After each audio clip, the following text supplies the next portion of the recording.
ಹರೇ ಶ್ರೀನಿವಾಸ. ಶ್ರೀ ವಿಜಯದಾಸಾರ್ಯ ವಿರಚಿತ ಸಾಧನಾ ಭಾಗ ಸುಳಾದಿ.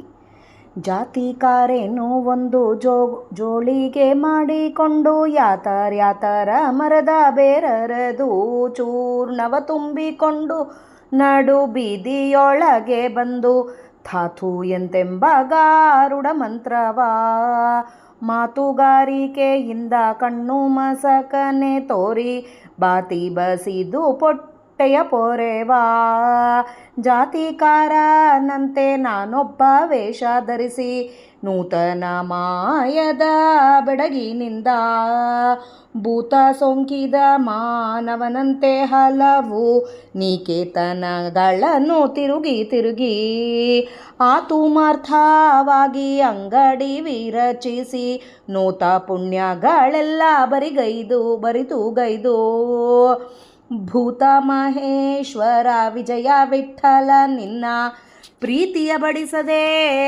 ಪಾಪಾತುರ ನಾನಾದೆ. ಸೂಳೆ ಶೃಂಗಾರವನ್ನು ಮೇಲು ಮಾಡಿಕೊಂಡು ವ್ಯಾಳ್ಯ ವೇಳೆಗೆ ತನ್ನ ಕಾಲವ ಕಳೆವಂತೆ ಆಳು ಡಂಬಕನಾಗಿ ತೋಳು ಹಸ್ತವ ತಿರುಹಿ ಕೇಳಿಕೆಯನ್ನು ಹೇಳಿ ಸಾಲು ದಿನವ ಕಳೆದೆ. ಲೋಲ ಮಹಾಕ್ರತುವೆ ವಿಜಯ ವಿಠಲ ಕರುಣಾಳುಹೀನನಾಗಿ ಬಾಳಿದೆನೋ ಬಂದು.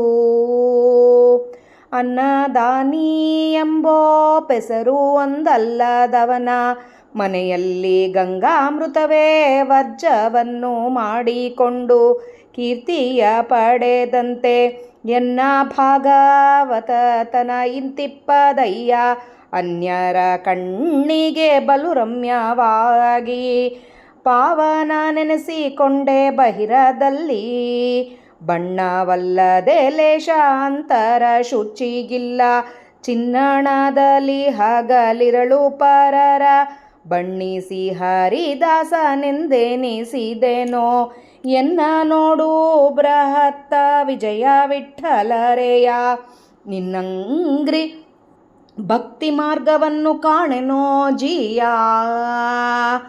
ಭಕುತಿಯ ತೋರುವೆ ಭಕುತಿಗೋ ಸುಗಪೋಗಿ ಕಕುಲಾತಿ ತೊರೆಯದೆ ಸಕಲ ಸೊಗಸಿನಿಂದ ಹಕಲ ಮನಸ್ಸಿನಲ್ಲಿ ಬಕನು ಕುಳಿತು ತನ್ನ ಭಕುತಿಗೆ ಒಂದು ಕುಯುಕುತಿಯ ನಡೆಸಿ ಉದಕ ತೀರವಿದ್ದಂತೆ ಭಕುತಿಯ ತೋರುವೆನೋ ಸಕಲ ಜನರ ಮುಂದೆ ಭಕುತಿಯ ತೋರುವೆನೋ ಸಕಲೇಶ ಕ್ಷೇತ್ರಜ್ಞ ಶ್ರೀ ವಿಜಯ ವಿಠಲರೆಯ ಅಕಳಂಕನಾಗದೆ ಅಕಟ ಕುಮತಿಯಾದೆ. ಚೋರನು ಸುಗುಣನಾಗಿ ಊರ ಒಳಗೆ ತಿರುಗಿ ಪಾರ ವಸ್ತು ಅಪಹರಿಸಿ ತೋರುವ ಸಜ್ಜನನಾಗಿ ಊರು ಕೇರಿಯೊಳಗೆ ನಾನು ಸಾರ ಹೃದಯ ನೆನೆಸಿ ವಿಕಾರತನವನು ಎಲ್ಲ ಬೀರಿ ಭಾಗ್ಯವಂತರಲ್ಲಿ ಸೂರೆಗೊಂಬೆ ಹೊನ್ನು ಹಣವ ಮಾರಿಗೆ ನಿನ್ನ ಮಹಿಮೆ ಮಾರಿ ಧನ್ಯನಾಗಿ ಉದರ ಪೂರವಾಗಿ ಮುಪ್ಪೊರೆ ದುರಂಗ ಶ್ರೀರಮಣ ಮಹಾಕ್ಷಯ ವಿಜಯ ವಿಠಲ ನಿನ್ನ ಆರಾಧನೆ ಬಿಟ್ಟು ವೃಧಾ ಭಾರವಾದೆ ಧರಣಿಯಲ್ಲಿ ಗುಪ್ತಾದರ್ಚನೆ ಕೊಡು ಗುಣಗಣ ನಿಲಯನೆ ಸಪ್ತಾವಹನ ನಮ್ಮ ವಿಜಯ ವಿಠಲ ನಿರುತ ಗುಪ್ತಾದರ್ಚನೆ ಕೊಡು ಗುಣಗಣ ನಿಲಯನೆ ಸಪ್ತವಾಹನ ನಮ್ಮ ವಿಜಯ ವಿಠಲ ನಿರುತ. ಮಧ್ವಾಂತರ್ಗತ ಶ್ರೀ ಕೃಷ್ಣಾರ್ಪಣಮಸ್ತು. ಜಯ ವಿಜಯರಾಯ. ಹರೇ ಶ್ರೀನಿವಾಸ. ಇವತ್ತು ನಾವು ಶ್ರೀ ವಿಜಯದಾಸಾರ್ಯ ವಿರಚಿತ ಸಾಧನಾ ಭಾಗ ಸುಳಾದಿಯ ಅರ್ಥ ತಿಳಿಯಲು ಪ್ರಯತ್ನ ಮಾಡೋಣ. ಪ್ರಪಂಚ ಡಂಬಾಚಾರದಿಂದ ತುಂಬಿದೆ. ಅಹಂಕಾರ, ನಾನು ಅನ್ನೋದು, 4 ಜನಕ್ಕೆ ತೋರಿಸ್ಬೇಕು ಎಂಬುದು, ಈ ಜನರನ್ನು ಮೋಸ ಮಾಡೋದು, ಇದು ವಿಜಯದಾಸರು ಅಂಥವರ ಸಲುವಾಗೇ ಬರೆದಿರೋ ಸುಳಾದಿ. ಡಂಬಾಚಾರದಿಂದ ವೃಧಾ ಜನರನ್ನು ಮೋಸ ಮಾಡಲಾರ್ದಾಗಿ ದುರಾಚಾರ ದೂರಗೈದು ಡಾಂಬಿಕತನವನ್ನು ತೊರೆದು ಅತಿ ಭಕುತಿಯಿಂದ ಶ್ರೀಹರಿಯನ್ನು ಗುಪ್ತದಲ್ಲಿ ಭಜನೆ ಮಾಡಬೇಕು ಅಂತ ಹೇಳೋ ಸುಳಾದಿ. ಜಾತಿಕಾರನ್ನು ಒಂದು ಜೋಳಿಗೆ ಮಾಡಿಕೊಂಡು ಯಾತರ ಮರದು ಬೇರರು ಬೇರರೆದು ಚೂರ್ಣವ ತುಂಬಿದಂತೆ. ಜಾತಿಕಾರನು ಅಂದರೆ ಈ ಡಂಬರಾಟ ಆಡಿಸೋರು, ಈ ಮೆಜಿಷಿಯನ್ಸ್ ಅಂತ ಹೇಳ್ತೀವಲ್ಲ, ನಟನ ಮಾಡುವವರು ಅಂತ ಅರ್ಥ ಬರುತ್ತೆ. ಆ ಥರ ಅವ್ರು ಏನು ಮಾಡ್ತಾರೆ, ಬೀದಿಗೆ ಬಂದು ಒಂದು ಜೋಳಿಗೆ ಹಾಕ್ಕೊಂಡು ಅದರೊಳಗೆ ಯಾವ್ಯಾವೋ ಚೂರ್ಣಗಳು, ಆ ಚೂರ್ಣಗಳನ್ನು ತುಂಬಿ, ಅಂದರೆ ಯಾವುದೋ ಮರದ ಬೇರುಗಳು ತಂದು ಅದರ ಚೂರ್ಣ ಮಾಡಿ ಅದನ್ನು ತುಂಬಿ ಥೂ ಅಂತ ಏನೇನೋ ಮಂತ್ರಗಳು ಹೇಳಿ, ಗಾರುಡ ಮಂತ್ರಗಳನ್ನು ಹೇಳಿ ತಮ್ಮ ಮಾತುಗಾರಿಕೆಯಿಂದ ಕಣ್ಣು ಮಸಗಿಸ್ಬಿಡ್ತಾರೆ ಎಲ್ಲರನ್ನ. ಆ ಮಾತಲಿಂದನೇ ತಮ್ಮ ಹೊಟ್ಟೆಯನ್ನು ತುಂಬಿಸ್ಕೋತಾರೆ, ಹೊಟ್ಟೆಯ ಪೊರೆವ. ಆ ಥರ ಜಾತಿಕಾರನಾಗಿದ್ದೀನಪ್ಪ ನಾನೊಬ್ಬ ವೇಷ ಧರಿಸಿದ್ದೀನಿ. ನೂತನ ಮಾಯದ ಬೆಡಗಿನಿಂದ, ಒಂದು ಹೊಸ ಮಾಯದಲಿಂದ ತುಂಬಿಕೊಂಡಿದೆ ನನ್ನ ಶರೀರ. ಭೂತ ಸೋಕಿದ ಮಾನವ ಯಾವ ಥರ ಒಂದು ಕಡೆ ಇರಲಾರ್ದಾಗಿರ್ತಾನೋ ಆ ಥರ ನಾನು ಹಲವು ನಿಕೇತನಗಳು, ಬಹಳಷ್ಟು ಮನೆಗಳಿಗೆ ಹೋಗಿ ತಿರುಗಿ ನನ್ನ ಆತ್ಮಾರ್ಥಕ್ಕಾಗಿ, ನನ್ನ ಹೊಟ್ಟೆಪಾಡಿಗಾಗಿ ಒಂದು ಅಂಗಡಿ ವಿರಚಿಸಿ, ಅಂಗಡಿ ಅಂತಂದಾಗೆ ನಾ ಮಾಡುವ ಕೆಲಸಗಳೆಲ್ಲ ಅಂಗಡಿಯ ಥರನೇ ಬರುತ್ತೆ. ಹೀಗೆ ನಾನು ಎಲ್ಲೋ ಹೋಗಿ ಇವ್ರನ್ನ ಮಾತಲಿಂದ ಸರಿ ಮಾಡಿ, ಮಾತುಗಾರಿಕೆಯಿಂದ ಅವ್ರನ್ನ ಮೋಸ ಮಾಡಿ, ನಾನು ಬಹಳ ಉಚ್ಚ ಸ್ಥಾನದಾಗಿದ್ದವನು, ನಾನು ಹೀಗಿದ್ದವನು ಹಾಗಿದ್ದವನು ಅಂಥೇಳಿ ಅವರಿಗೆಲ್ಲ ಹೇಳಿ, ಮಾಯದ ಬೆಡಗಲಿಂದ ಭೂತ ಸೋಕಿದ ಮಾನವ ಯಾವ ಥರ ತಿರುಗುತ್ತಾನೋ ಆ ಥರ ಮನೆಗೆ ತಿರುಗುತ್ತಾ ಇದ್ದೀನಪ್ಪ. ನನ್ನ ಆತುಮಾರ್ತಕ್ಕಾಗಿ, ನನ್ನ ಹೊಟ್ಟೆ ಪಾಡಿಗಾಗಿ ಈ ಥರ ಅಂಗಡಿ ವಿರಚಿಸಿ ನಾನು ಮಾಡಿದ ಪುಣ್ಯಗಳೆಲ್ಲ ಬರೇ ಕೈಲೇ ಆಗ್ಬಿಟ್ಟಿದೆ. ಡಂಭಾಚಾರದಿಂದ ನಾನು ಮಾಡಿದ ಪುಣ್ಯಗಳೆಲ್ಲ ಹೋಗ್ಬಿಟ್ಟಿದೆ ಸ್ವಾಮಿ. ಭೂತ ಮಹೇಶ್ವರ ವಿಜಯ ವಿಠಲ, ನಿನ್ನ ಪ್ರೀತಿಯ ಬಡಿಸದೆ ನಿನ್ನ ಪ್ರೀತಿ ಪಡಿಸ್ತಾ ಇಲ್ಲಪ್ಪ. ನಾನು ಪಾಪಾತುರನಾಗ್ತಾ ಇದ್ದೀನಿ. ಪಾಪ ಪಾಪ ಪಾಪ ಪಾಪ ಸುತ್ತಕೊಂಡು ಹೋಗ್ಬಿಡ್ತಾ ಇದೆ ನನಗೆ. ನಿನ್ನ ಪೂಜೆ, ನಿನ್ನ ಭಜನೆ ಮಾಡುವುದು ಬಿಟ್ಟು ತೋರಿಕೆ ನನ್ನ ಜೀವನ ಆಗಿದೆ ಸ್ವಾಮಿ.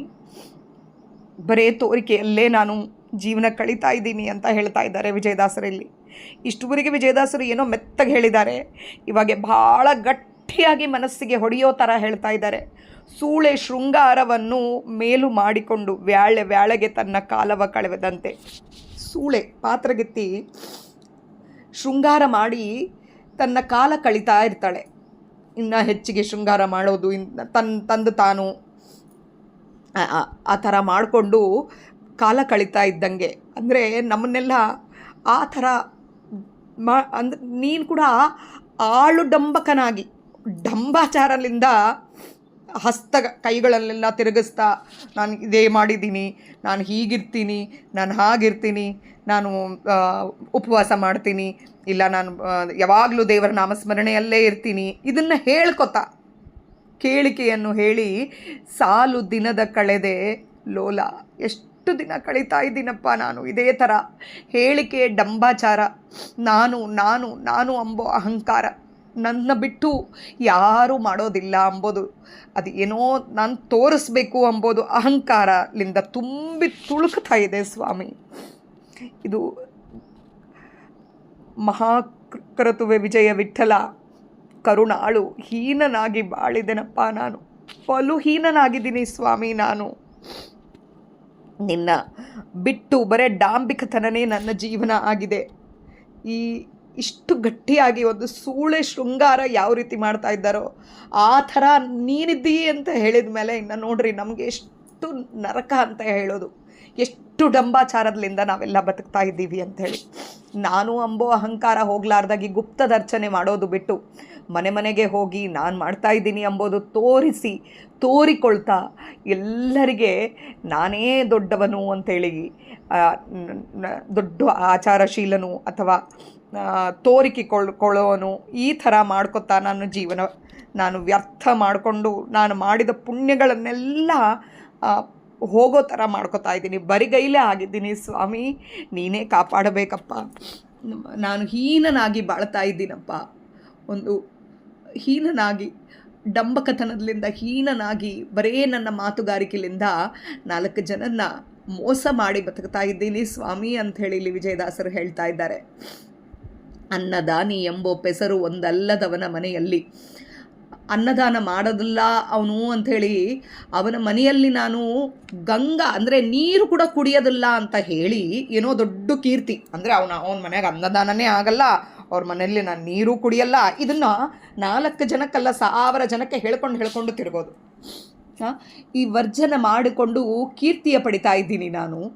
ಎನ್ನ ಭಾಗವತತನ ಇಂತಿಪ್ಪದಯ್ಯ. ನನ್ನ ಭಾಗವತತನ ಯಾವುದು ಭಾಗವತತನ ಅಂದರೆ ಒಬ್ಬರ ಮನಸ್ಸು ನೋಯಿಸಲಾರ್ದಾಗಿರೋದು, ನಾನು ಎಂಬೋ ಅಹಂಕಾರ ತೊರೆಯೋದು, ನಾನು ಅವ್ರ ಮನೆಯಲ್ಲಿ ನೀರು ಕುಡಿಯಲ್ಲ ಅಂತ ಹೇಳೋದು. ಅಂದರೆ ಇಲ್ಲಿ ಅವನು ಅನ್ನದಾನ ಮಾಡ್ತಾ ಇಲ್ಲ, ಅವನ ಯೋಗ್ಯತೆ ಇದ್ದದೋ ಇಲ್ಲೋ ಗೊತ್ತಿಲ್ಲ, ಅವನಿಗೆ ಕೈಲಾಗ್ತದೋ ಇಲ್ಲೋ ಗೊತ್ತಿಲ್ಲ, ಅದನ್ನು ಬಿಟ್ಟು ಅವ್ರ ಮನೆಯಲ್ಲಿ ನಾನು ನೀರು ಕೂಡ ಕುಡಿಯಲ್ಲ, ಅವ್ರ ಅನ್ನದಾನಗಳೇ ಅಲ್ಲ ಅಂಥೇಳಿ ಅದೇನೋ ದೊಡ್ಡದಾಗಿ ಹೇಳಿಕೊಂಡು ನಾನು ಹೆಸರು ಸಂಪಾದನೆ ಮಾಡ್ತಾ ಇದ್ದೀನಿ. ಈ ಥರ ಅನ್ಯರ ಕಣ್ಣಿಗೆ ಬೇರೆಯವರೆಲ್ಲರೂ ಬಲುರಮ್ಯ ಕಾಣಿಸ್ತಾ ಇರ್ತದೆ.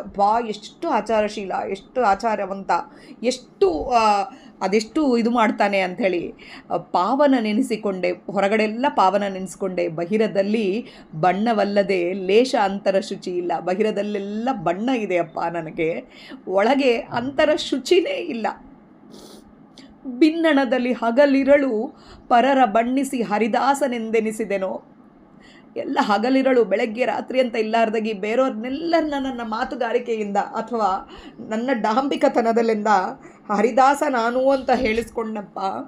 ಎನ್ನ ನೋಡು ಬೃಹತ್ತ ವಿಜಯ ವಿಠಲರೇಯ, ನಿನ್ನಂಗ್ರಿ ಭಕ್ತಿ ಮಾರ್ಗವನ್ನು ಕಾಣೆನೋ ಜೀಯ. ನಿನ್ನ ಭಕ್ತಿ ಮಾರ್ಗ ನನಗೆ ಗೊತ್ತಿಲ್ಲ ಸ್ವಾಮಿ. ಬರೇ ಡಾಂಬಿಕತನದಲ್ಲಿ ನಾನು ನಾನು ನಾನು ಎಂಬೋ ಅಹಂಕಾರ, ನಾನು ಮಾಡ್ತೀನಿ ಅಂತ ಹೇಳೋದು, 4 ಜನಕ್ಕೆ ಎಲ್ಲ ಹೇಳೋದು, ಈ ಥರ ಇರಬೇಕು, ಆ ಥರ ಇರಬೇಕು, ಹೀಗಿರಬೇಕು, ಈ ಥರ ಒಬ್ಬರ ಮನಸ್ಸು ನೋಯಿಸಬಾರ್ದು, ಇವೆಲ್ಲ ಹೇಳೋದು. ಆದರೆ ಮನಸ್ಸು ನೋಯಿಸೋದು ಇದೆಲ್ಲ ಬರೀ ಡಾಂಬಿಕತನ. ಬರೇ ನಾವು ನಾಟಕ ಮಾಡ್ತಾ ಇದ್ದೀವಿ ಸ್ವಾಮಿ. ಇಲ್ಲಿ ಇದನ್ನು ತೊರೆದು ನನಗೆ ನಿನ್ನ ಭಕ್ತಿ ಮಾರ್ಗನೇ ಕಾಣಿಸ್ತಾ ಇಲ್ಲ ಸ್ವಾಮಿ ಅಂತ ಹೇಳಿ ವಿಜಯದಾಸರು ಇಲ್ಲಿ ಹೇಳ್ತಾ ಇದ್ದಾರೆ. ಅಟ್ಟತಾಳ ಆದಿತಾಳ ನಾಳೆ ನೋಡೋಣ. ಮಧ್ವಾಂತರ್ಗತ ಶ್ರೀಕೃಷ್ಣ ಅರ್ಪಣಮಸ್ತು. ಹರೇ ಶ್ರೀನಿವಾಸ. ಹರೇ ಶ್ರೀನಿವಾಸ. ನಿನ್ನೆಲ್ಲ ಎಷ್ಟು ಚೋರತನದಿಂದ, ಎಷ್ಟು ಡಂಬಕತನದಿಂದ ನಾವೆಲ್ಲ ಬರೇ ಕೀರ್ತಿ ಪಡಿಬೇಕು ಎಂಬುದರಿಂದ ದೇವರ ನಾಮಸ್ಮರಣೆ ಬಿಟ್ಟು ಬೇರೆ ಎಲ್ಲ ಕೆಲಸದರಲ್ಲಿ ನಿಮಗ್ನರಾಗಿ ಡಂಬಕತನ ತೋರಿಸ್ತಾ ಇದ್ದೀವಿ ಎಂಬುದನ್ನು ನೋಡಿದ್ವಿ. ಇವಾಗ ಅಟ್ಟತಾಳದೊಳಗೆ ಭಕುತಿಯ ತೋರುವೆ ಭಕುತಿಗೋಸುಗಪ್ಪೋಗಿ, ಭಕ್ತಿಯನ್ನು ತೋರಿಸ್ತಾ ಇದ್ದೀವಿ.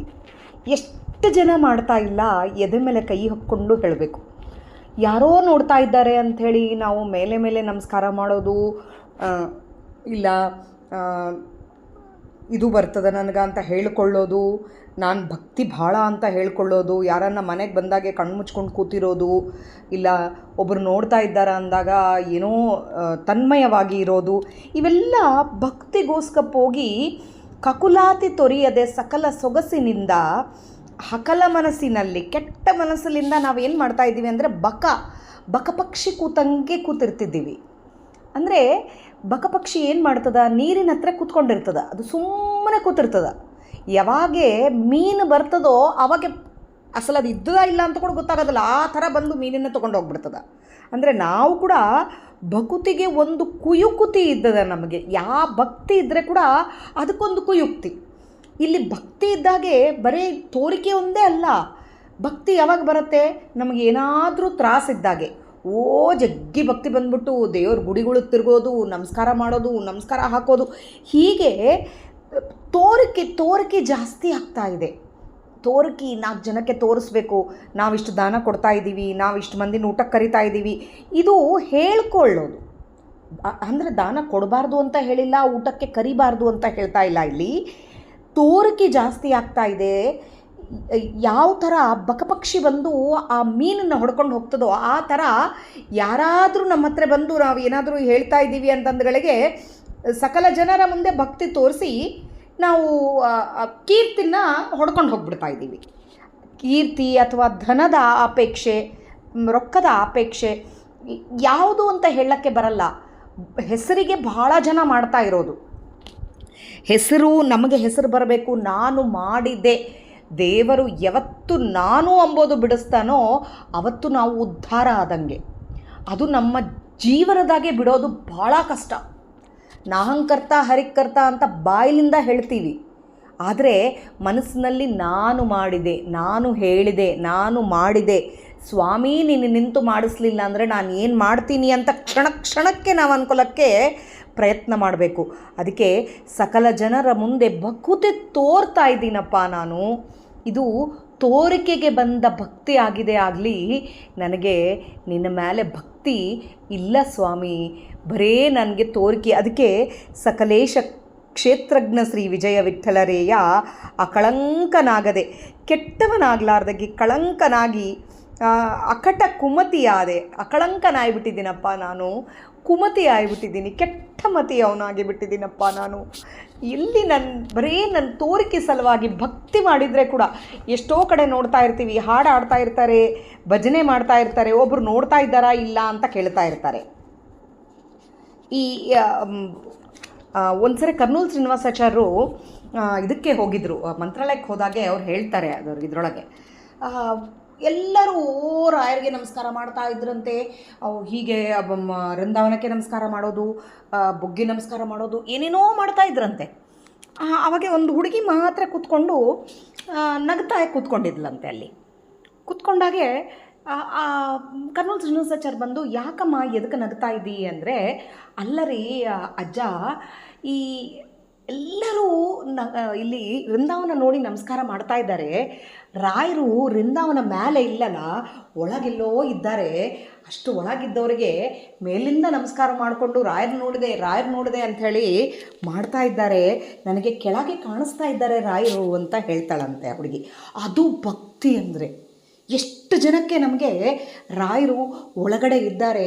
ಆಮೇಲೆ ಆ ಹುಡುಗಿ ಹೇಳ್ತಾಳಂತೆ, ಬರೀ ರಾಯರು ಒಂದೇ ಇಲ್ಲ ಬುದ್ಧಿಯಲ್ಲಿ, ಆಚಾರ್ಯಲ್ಲಿ ಯಾರ್ಯಾರು ದೇವರುಗಳು ಯಾರ್ಯಾರೋ ಇದ್ದಾರೆ, ಸಭಾ ನಡೀತಾ ಇದೆ ಅಲ್ಲಿ, ಎಷ್ಟು ಜನ ಇದ್ದಾರೆ, ಶಿವ ಪಾರ್ವತಿ ಲಕ್ಷ್ಮೀನಾರಾಯಣರು ಇನ್ನೂ ಏನೇನೋ ಇದ್ದಾರೆ, ಎಷ್ಟೊಂದು ಜನ ಇದ್ದಾರೆ ಬುದ್ಧಿ ಅಂತ ಹೇಳ್ತಾ ಇದ್ದಾಳಂತೆ. ಆ ಹುಡುಗಿನ ಭಕ್ತಿ ನೋಡ್ರಿ.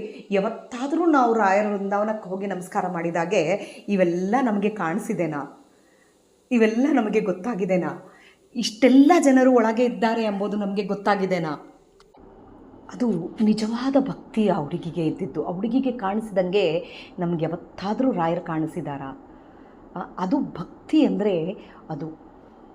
ಹಾಗೆ ಪೂಜೆ ಮಾಡ್ತಾ ಇರ್ತೀವಿ, ಒಂದು ವರಮಹಾಲಕ್ಷ್ಮಿ ಅನ್ನೋಣ, ಇಲ್ಲ ಇನ್ನೊಂದು ಯಾವುದೋ ಒಂದು ಪೂಜೆ ಮಾಡ್ತಾ ಇದ್ದೀವಿ ಅನ್ನೋಣ.